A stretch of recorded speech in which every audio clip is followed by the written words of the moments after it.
Donc notre secteur d'activité chez Bull, les technologies numériques.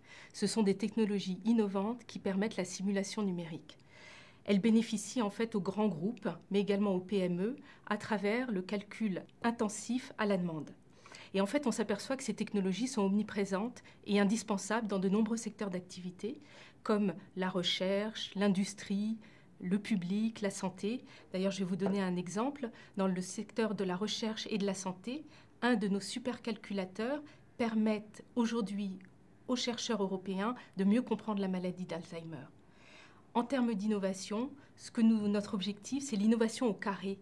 En fait, c'est d'offrir des solutions innovantes qui permettent à nos clients d'innover à leur tour.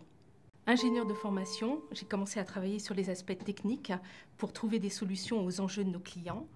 Donc, riche de cette expérience et de cette légitimité, j'ai évolué vers le management de projets, notamment avec le projet Terra-100, qui a fourni le premier supercalculateur pétaflopique en Europe pour le compte du CEA.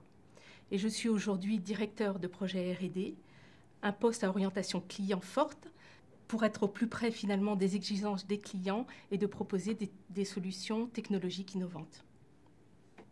Pour mes équipes et moi, en fait, il y a deux dimensions qui nous poussent à innover. Les exigences des clients d'abord, puisqu'en fait on veut leur permettre d'innover à travers nos solutions innovantes, et le défi des exploits technologiques.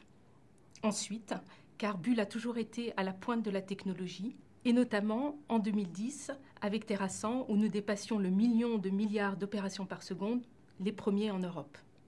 TED est une source d'inspiration et nous sommes très contents, Bull et moi-même, de faire partie de cette dynamique car finalement au quotidien nous sommes confrontés à l'innovation et aussi à la recherche de solutions innovantes pour nos clients pour les défis futurs.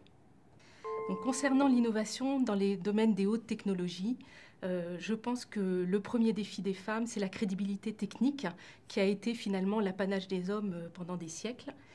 En termes de management et d'innovation, je suis persuadée qu'il y a une touche féminine qui existe et qui est à promouvoir dans la mixité des profils des équipes. Et puis finalement, pour conclure, je dirais que pour innover, les femmes doivent oser et avoir confiance.